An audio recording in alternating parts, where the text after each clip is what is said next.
Бәріне сәлем достар, қаларыңыз қалай? Қазір таңда мен сіздерді осы видеоны бастамай тұрып ең бірінші оқуды бітірулеріңізбен шын жүректен құттықтаймын. Себебі өзімде оқу бітіргеннен кейін бұл мен үшін өте бір таныс сезім, ол өте бір керемет сезім.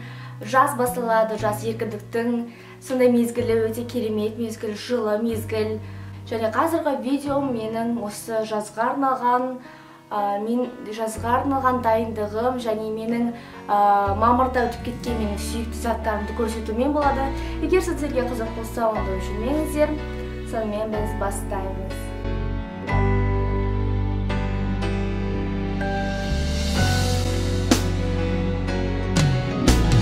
Ең бірінші мен жазды ойладым, ол әрине киім. Сондықтан да қазіргі таңда мен өзімді жазға қалай дайындадым, сол туралы және мамырда қандай сүйікті нәрсе болғандығын айтамын.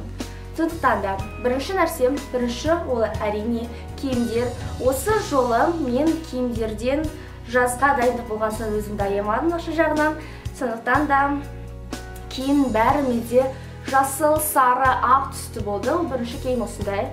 Себебі ай дейтін сөздеріне мән бермеңіздер. Мен осындай футболканы бірінші рет алып тұрмын. Жалпы мен осындай модельдегі футболкаларды ұнатпаймын, бірақ бұл футболка ортасына дейін келіп, және ар жағынан осылай байланып кетеді.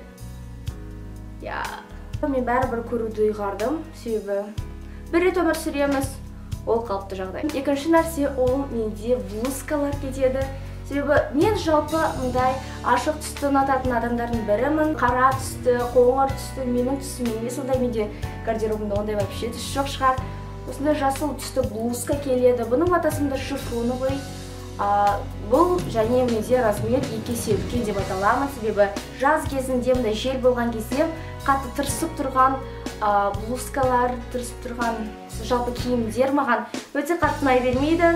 Және сіздерге де оны кеңес етемін, себебі жаз кезінде адамның денесі демалып тұрған жақсы.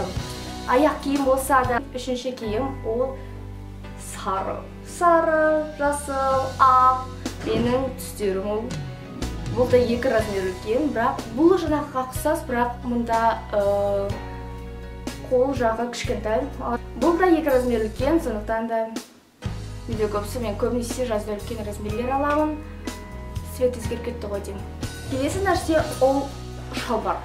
Джинсы емес, бұл жолы мұндай тоже ашық, қызғылт түспен сәйкес келеді. Сондықтан да бұл жолы мен қандай да бір джинсы кимей осындай түстерді ұйғардым. Осы мен киімдерді тоқтатайын. Косметика жағынан кетеді, себебі мен духиді жақсы көретін адамдардың бірі мен шығар. Осындай бір пробный алып көргенмін. Жалпы мен өзім пробныйды өте жақсы көрмейтін едім, бірақ бұл пробныйлар күшті. Healthy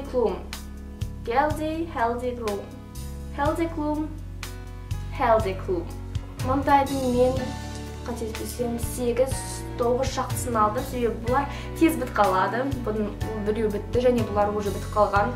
Бұл кішкене ғана қалды. Bad Romance, Rockin' Romance, сосын Dreams, Armand. Сондай.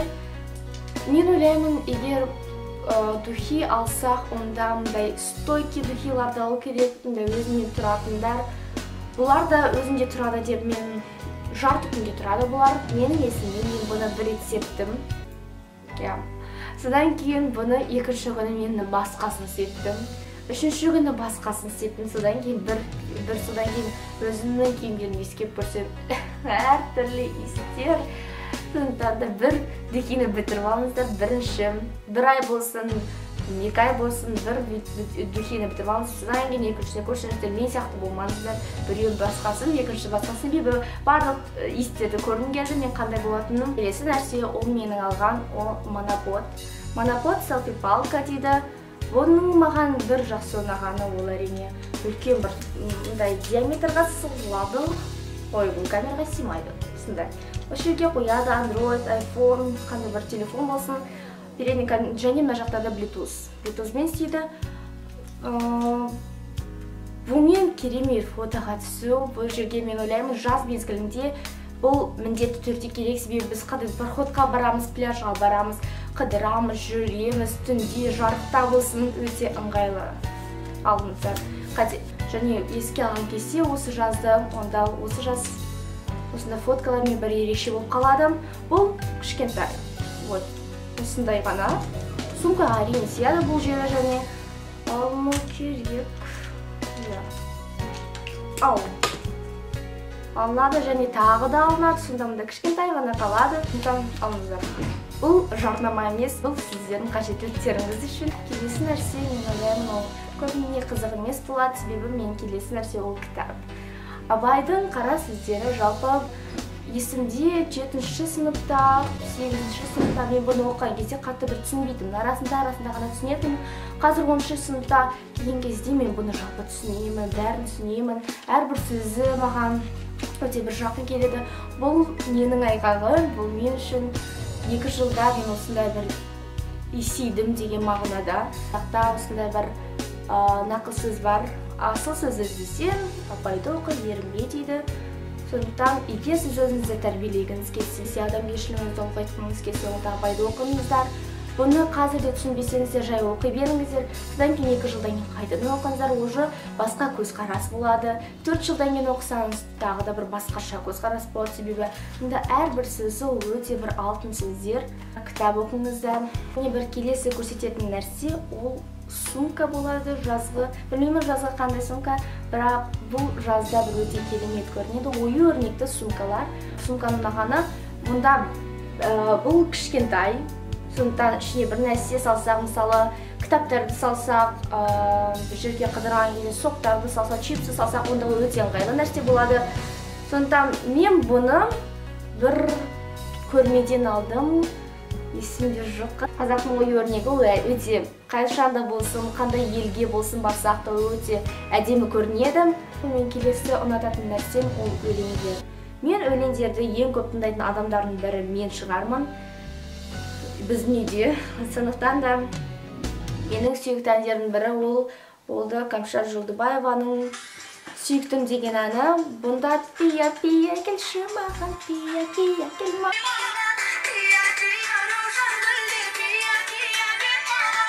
Және екінші өлең ол Ринго тобының Көк бөрілер жыры атты өлеңнің аты.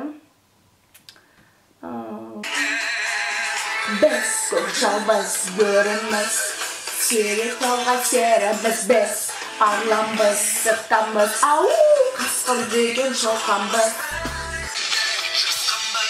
Осымен болдым.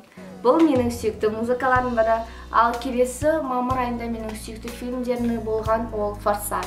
Форсаж 7. Себебі мен Форсаж, гонки, триллер, боевик, детектив. Мен сондай жанрдағы фильмдерді жалпы ұнатамын. Сондықтан да Форсаж менің сүйікті фильмдердің біріне айналды. Форсаж 1, 2, 3, 4, 5, 6 бәрін көріп шыққанмын. Форсаж 7 ол премьерасы 7-ші сәуір болды, егер 9-ші сәуір болды.